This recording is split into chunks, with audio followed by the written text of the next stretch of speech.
चलिए बुलेटिन में सबसे पहले बात करेंगे अयोध्या की। आपको बता दें, राम मंदिर चढ़ावा चोरी कांड को लेकर के ट्रस्ट के पूर्व महासचिव चंपत राय का पहला बयान सामने आ गया है। राम मंदिर चढ़ावा चोरी मामले पर यह पहली प्रतिक्रिया चंपत राय की है, जहां उन्होंने एसआईटी की रिपोर्ट आने के बाद जवाब दूंगा ये कहा है। इस्तीफे के बाद उन्होंने अपनी चुप्पी तोड़ते हुए ये कहा कि मैंने मौन धारण किया है, सच बहुत जल्द सामने आएगा। इस बात पर विश्वास जताया कि सच जल्द सामने आएगा।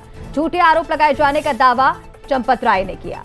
तो आपको बता दें, इस पूरे मामले के सामने आने के बाद ये पहली प्रतिक्रिया है चंपत राय की।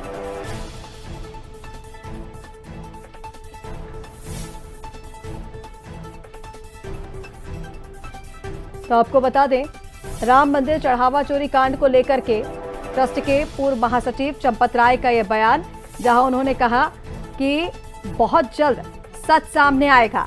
जो भी आरोप उनके ऊपर लगाए जा रहे हैं वो झूठे आरोप हैं। आपको बता दें, कल ही इस पूरे मसले को लेकर के ट्रस्ट की पहली बैठक हुई।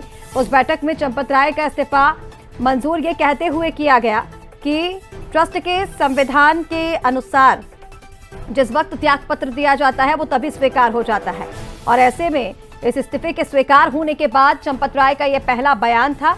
उन्होंने कहा कि उन्होंने मौन धारण किया हुआ है, बहुत जल्द सच सामने आएगा।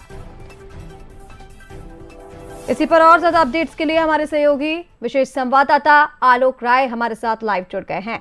आलोक, राम मंदिर चढ़ावा चोरी कांड को लेकर के उनके इस्तीफे के बाद चंपत राय के ये पहली प्रतिक्रिया है, जब उन्होंने एक बार फिर से कहा है कि उनका कोई दोष इसमें नहीं है, झूठे आरोप उन पर लगाए गए हैं और बहुत जल्द सच सामने आएगा। एसआईटी की रिपोर्ट पर, एसआईटी की जांच पर उन्होंने विश्वास जताया है।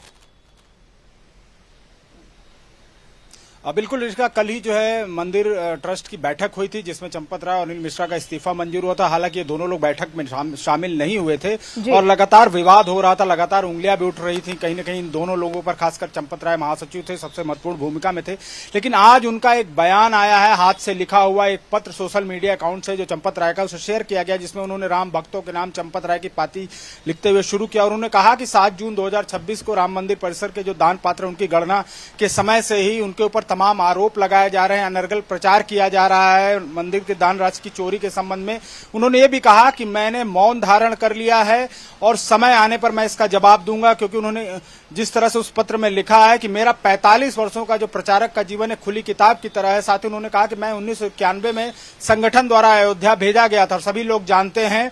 और एसआईटी की रिपोर्ट के बारे में उन्होंने कहा कि वो परम गोपनीय रिपोर्ट थी, जो कल 6 जुलाई की बैठक में, मंदिर ट्रस्ट की बैठक में जो है प्रस्तुत की गई थी, लेकिन अब वह सार्वजनिक हो गई है।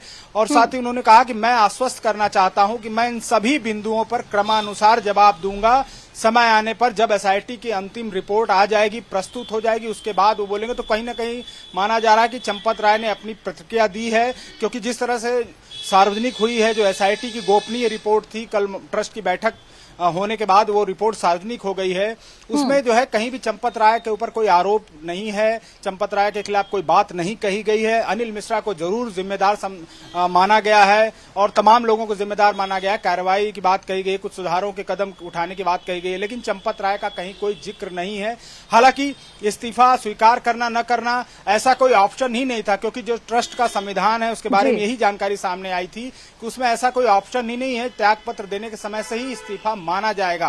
बहरहाल चंपत राय का ये जो बयान अब आया है ये महत्वपूर्ण है और ये देखने वाली बात होगी कि 22 तारीख को जब ट्रस्ट की बैठक होगी, 22 जुलाई को, उससे पहले अंतरिम रिपोर्ट जो है एसआईटी की भी आ जाएगी। उसके बाद क्या होता है, क्या उस रिपोर्ट में कुछ और तथ्य सामने आते हैं या फिर ये जो प्रारंभिक रिपोर्ट है इसी के बाद की अगली जो है कड़ी माना जाए, क्योंकि फिलहाल इस रिपोर्ट में अभी तक चंपत राय के ऊपर कोई आक्षेप नहीं है। बिल्कुल आलोक, चंपत राय के ऊपर एसआईटी की रिपोर्ट में भी कोई आरोप नहीं है।